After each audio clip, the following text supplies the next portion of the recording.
Hello everyone. CDP के lesson 1 में कल हमने ग्रोथ और डेवलपमेंट के बारे में जाना था कि ग्रोथ क्या है और डेवलपमेंट क्या है। मैंने आपको बोला था कि अब मैं उसके डिफरेंसेस आपको बताऊंगी। तो ग्रोथ क्वांटिटेटिव होती है, मींस हम इसको मेज़र कर सकते हैं लाइक हाइट। डेवलपमेंट क्वालिटेटिव होता है, जैसे कि आपको मान लीजिए डांस में इंटरेस्ट है और उसमें आपने कई फील्ड्स के डांस सीख लिए, कई तरह तरह के सीख लिए, लेकिन आप उसको मेज़र नहीं कर सकते, नाप नहीं सीखते कि कितने मीटर कितने केजी आपने डांस सीख लिया। फिजिकल एस्पेक्ट्स की बात करें, फिजिकल एस्पेक्ट्स में क्या कहलाएगा, जैसे ग्रोथ है। ये एग्जांपल आप देख सकते हैं, ट्री है। पहले ये थोड़ा छोटा था, अभी बढ़ गया है, यहाँ से भी थोड़ा सा घना हो गया है।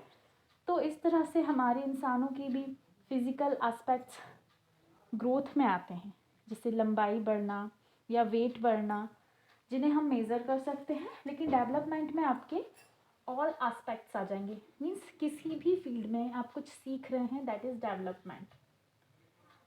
ग्रोथ आपकी लिमिटेड होती है, एक एज तक ही आपकी हाइट बढ़ेगी, लेकिन डेवलपमेंट मैंने आपको बताया था boom two two, means continuous till that आप इसको सीख सकते हैं। कोई भी चीज़, दुनिया में काफ़ी कुछ चीज़ें हैं सीखने के लिए, और आप हर क्षेत्र में अपने आप को डेवलप कर सकते हैं, डेवलपमेंट सीख सकते हैं। उसके बाद हम बात करते हैं stages of development.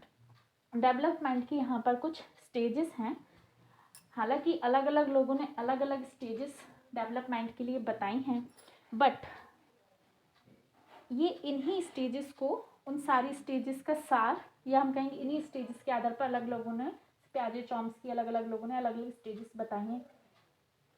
Pre natal means क्या, जब बच्चा गर्भ में है, तो 240 डेज तक लगभग बच्चा गर्भ में रहता है, और उस टाइम भी बच्चा सीखता है। और इसका हम बहुत बड़ा एग्जाम्पल ले सकते हैं, अभिमन्यु ने चक्रवेदन पेट में ही सीख लिया था, है ना। तो बच्चा जब पेट में है तभी वो सुन रहा है और सीख रहा है। और चॉम्स्की का भी यही मानना है कि बच्चा जन्म से पहले ही कुछ चीज़ें लेकर के, मतलब उसमें ये क्षमता होती है किसी चीज़ों को सीखने की क्षमता, या कुछ कुछ चीज़ें इस तरह से वो यहाँ से स्टार्ट कर देता है। और उसके बाद इन्फेंसी एज आती है, जो कि उसके बर्थ से लेके 2 ईयर्स तक की होती, जिसमें बच्चा कुछ हलचल करना सीखता है, इस तरह से अपने हाथों से चीज़ों को पकड़ने की कोशिश करता है, क्विंग सीखता है, बैबलिंग सीखता है, मतलब हल्का हल्का सा बोलना, चिल्लाना, इस तरह से किसी को देख के कोई एक्शन करना, रिएक्शन देना, ये सब इस एज में बच्चा डेवलपमेंट उसमें इन सब चीज़ों में होता है। अर्ली चाइल्डहुड में बच्चा जो किसी का देखता है वैसे ही हूबहू नकल उतारने की कोशिश करता है। लेटर चाइल्डहुड में यहाँ बच्चे में थोड़ी सी समझ, डेवलपमेंट और ज़्यादा हो जाती है, मीन्स हम कहेंगे डेवलपमेंट बढ़ जाता है, उन चीज़ों को थोड़ा समझने लगता है अच्छे से। एडोलसेंस में आते आते आपका और ज़्यादा डेवलपमेंट का स्तर बढ़ जाता है और बच्चा और अच्छे से चीज़ों को सीखने लगता है। लेकिन इस एज में उसको एक निर्देशन की बहुत ज़्यादा आवश्यकता होती है, क्योंकि यहाँ पर इसकी अंडरस्टैंडिंग बहुत अच्छी हो गई है, लेकिन डेवलपमेंट अभी भी चल रहा है और इस एज में बच्चा भटक भी सकता है। तो ये थी डेवलपमेंट की stages.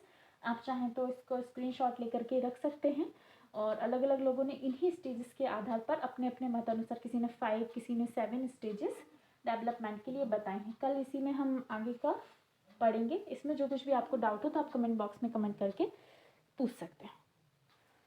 Thank you so much.